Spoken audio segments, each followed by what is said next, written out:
Yun, okay. Good morning mga kapadyak, mga katropa. Mga kapadyak, mga katropa dyan. Magandang umaga. So it's 6:56 in the morning. Mag-alas 7 na po. May ilang oras na ako kami pumapadyak. 4 na oras at 3 or 4 hours na kami pumapadyak. Galing San Jose del Monte, Bulacan. At ngayon po, palabas na ako kami ng Apalit. So, ang ano namin is pa-exit na kami ng Apalit, Pampanga. And we're hoping that this day makapag 150 and 270 kilometers kami. More or less, bago magtakip silim, makuha namin yung 3/4 ng aming goal, which is 3/4 ng Baguio. And then, magpapahinga kami, paumaga kami, kung saan kami abutin. Ano man, sabihin, no, wala kami tutulugan. So, ang gagawin namin, maghahanap kami ng lugar na pwedeng tulugan.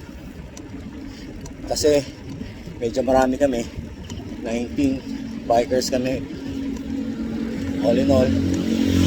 So, gagawin namin yung ginawa namin dati, maghahanap na matutulugan kasi sabi pwede matulog.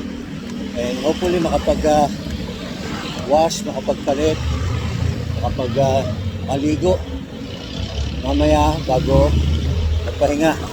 Tapos bukas ng umaga, second day of itinerary namin, November 1, which is Fiesta ng Patay.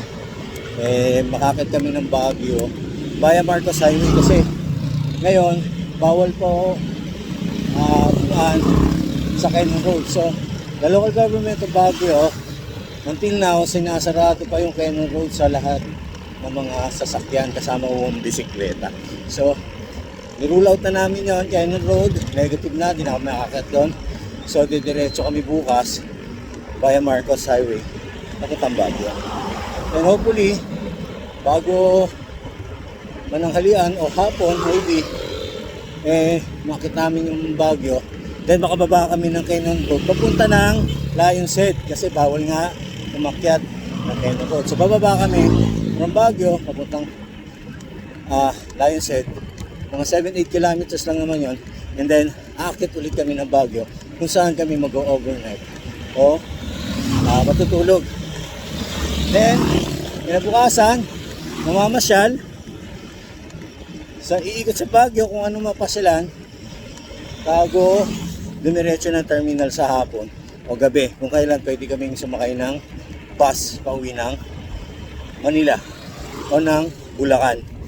So yun po, at mamaya mag-vlog ulit ako. Ngayon nandito na po kami, I think pa-exit na kami ng Apalit, pakita ko sa inyo.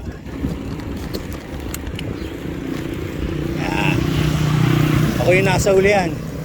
So, kanina lang, mga 30 minutes ago, may una tayong casualties. Na-aksidente po si Tropa Noy. So, may plangusa dahil sa lubak.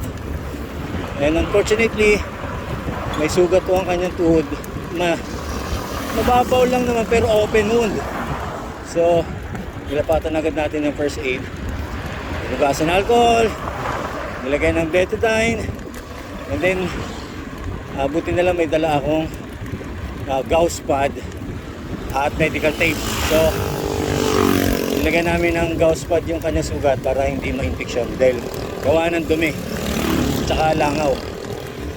Well, anyway, all in all, okay naman siya, nakakapadyak naman siya. Ang masakit niyan bukas pag naglangib or natuloy na yung sugat niya sa tuhod kasi exactly. And then at the same time, si Tropa Tolits naplatan pala. So akala niya naiwan na namin siya, pero napalingon siya, nandun lang kami sa likod kasi ginagamot ka namin si Noah. So yun lang muna po. This morning is October 31. So Tuesday morning po, maghapon po kami papadyak. hopefully makarating ko kami Pangasinan. Makover namin yung 150 to 170 or more or less na Badyakan stay. Yun ang itinerary namin for this day, first day. Okay? Yan, may dito sila. Oh! Diretso! Oh, dito ba kayo lumigo? Oo. Shortcut. Kasi hindi natin madaanan yung ano. Opo eh. Ayan na po. Huminto sila.